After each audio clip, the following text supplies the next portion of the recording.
ये कथा शिव पुराण पर आधारित है। सृष्टि के प्रारंभ में जब ना धरती थी, न आकाश, न जल था, न वायु, न दिशा थी, न काल, तब केवल एक ही शक्ति विद्यमान थी, शिव शक्ति। वे निराकार, अनादि और अनंत थे। उनसे ही सृष्टि की हर गति, हर स्थिरता, हर अस्तित्व की शुरुआत होती है।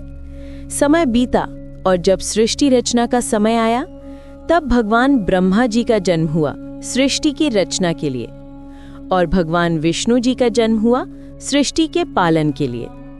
लेकिन एक समय ऐसा आया जब ब्रह्मा और विष्णु के बीच ये विवाद उठ खड़ा हुआ कि सृष्टि में सबसे श्रेष्ठ कौन है।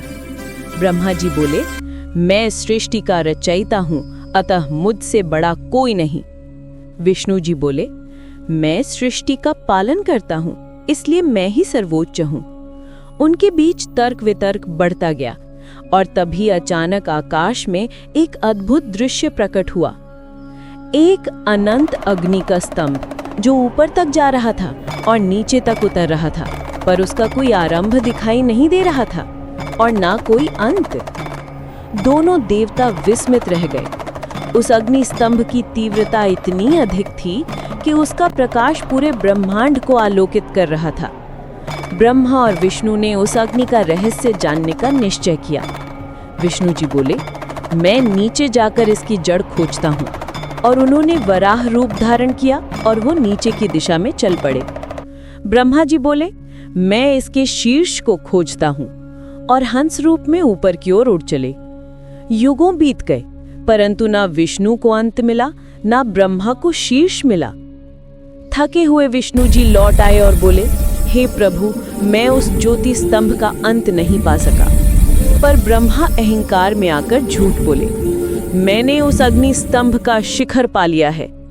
तभी उस अनंत अग्नि स्तंभ से एक प्रचंड प्रकाश निकला और उसमें से स्वयं भगवान महादेव शिव प्रकट हुए। उनका रूप अतुलनीय था। जटाजूट से गंगा बह रही थी, गले में सर्प विराजमान था, शरीर पर भस्म और माथे पर तीसरा नेत्र चमक रहा था। शिव बोले, हे ब्रह्मा, आपने असत्य कहा है, इसलिए आपकी पूजा इस संसार में नहीं होगी। हे विष्णु, आपने सत्य कहा है, अतः आप सर्वत्र पूज्य रहोगे। फिर शिव बोले, यह जो अनंत ज्योति का स्तंभ आपने देखा है, वही मेरा लिंग स्वरूप है, जो सृष्टि, स्थिति और संहार तीनों का प्रतीक है।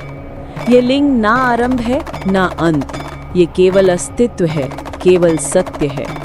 और तब से ये ज्योति स्वरूप शिवलिंग पूरे ब्रह्मांड में अनादि अनंत शिव के प्रतीक के रूप में पूजित है, जो केवल एक पत्थर नहीं, बल्कि स्वयं शिव का निराकार स्वरूप है। अगर आपको ये शिव पुराण की कथा पसंद आई हो, तो ओम नमः शिवाय कमेंट में अवश्य लिखें। वीडियो को लाइक करें, शेयर करें और भक्ति की और कहानियों के लिए चैनल को सब्सक्राइब करें। ओम नमः शिवाय।